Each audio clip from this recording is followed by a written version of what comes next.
series, guys, is called anti-adulting. Double negatives. Make a positive. Yes, you are geniuses. But think about how fucked up a person has to be to use double negatives to describe a positive. So, yes, anti-adulting.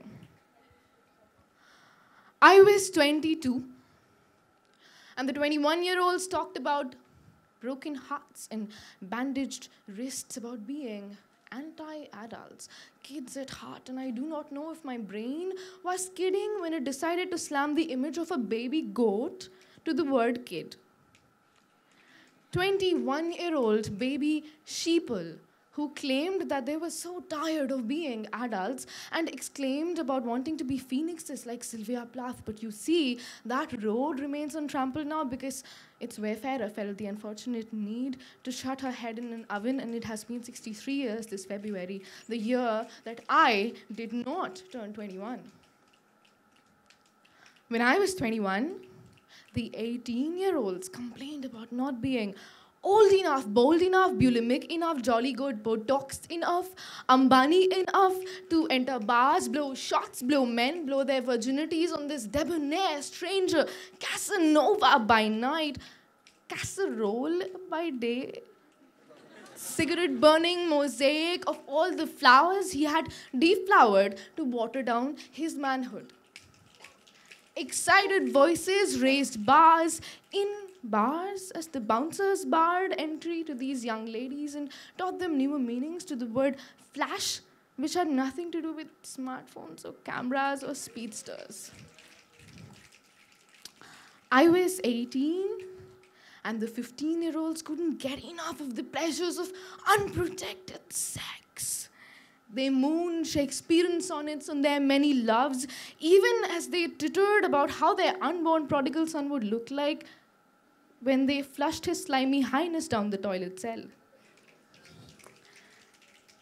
They frumped up their skirts in attempts to display more hints of rump, even as they unceremoniously dumped bloodied pads on which flies hovered before settling down upon the smoother traps of their hairless limbs. I was 15. I was 15 too. Not in the way Taylor Swift was, or the entire smartphone flipping, birdie flipping generation of us, because you see, I had learned to stop complaining the day my father shrugged his atlas shoulders, looked me straight in the eye, unblinking and unfocused and unmoving, unlike the fly which had settled over his eye and shifted the entire burden of home, hearth, and family onto my 15-year-old shoulders. And it did not take me 15 minutes to land on my 15-year-old rump, and no amount of fears or years or tears would take away that burden or help me deal with it any better. And in the next 18, I had lost whatever version of virginity, dignity, kidity I had ever held on to, along with the one material my roof used to be made up of. In the next 21, I catapulted and adulted so fast that I knew that you must first be burnt beyond recognition in order to even be able to contemplate the idea of rising from it again. And when you are ash to ashes, dust to dust, you know better than to compare yourselves to goddamned phoenixes which only exist in myths.